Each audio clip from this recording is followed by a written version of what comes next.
मौसम विभाग ने मध्य प्रदेश के 36 जिलों में बारिश की चेतावनी जारी की।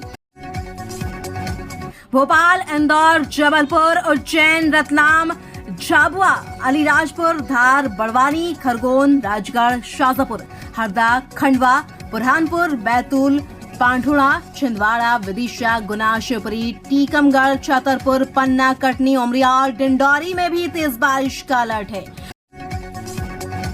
वहीं श्योपुर, सीहोर, रायसेन, नर्मदापुरम, नरसिंहपुर, दमोह, निवासी, बालाघाट, मंडला में भी भारी बारिश हो सकती है।